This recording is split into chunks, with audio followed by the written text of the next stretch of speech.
السلام عليكم ورحمة الله وبركاته. حبيب قلبي صباح الفل. النهاردة طبعا بصي يا جماعة انا هعمل الفطار وهنزل لكم واقول لكم عملته ازاي.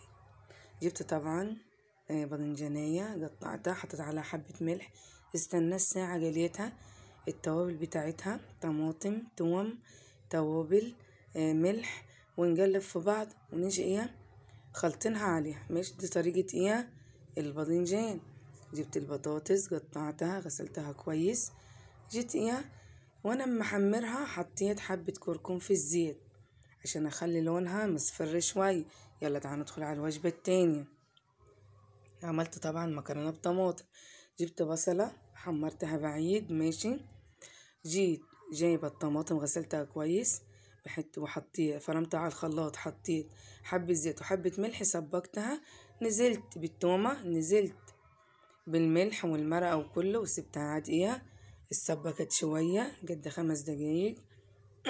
والبصل جاهز طبعا على جنب. سلقت المكرونة وعملت برضو أحلى وجبة مكرونة تاني. ماشي، أهم حاجة تسبك الطماطم في الأول. بعد ما نسبك الطماطم نسبك الطماطم بحبة ملح وحبة زيت. بعد ما نسبكها شوية تغلي غلوتين 3، ننزل بالتومة وحط المرقاية، ماشي، وتحط التوابل. خلاص كده عملنا الصلصة.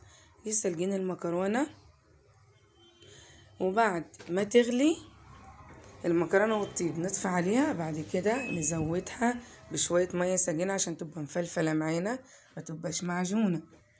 بس لو الطريقة دي عجباكم هعملها دايما، ان انا انزل الاكلة وبعد كده انزلها لكم واقول لكم اما تعمل ازاي.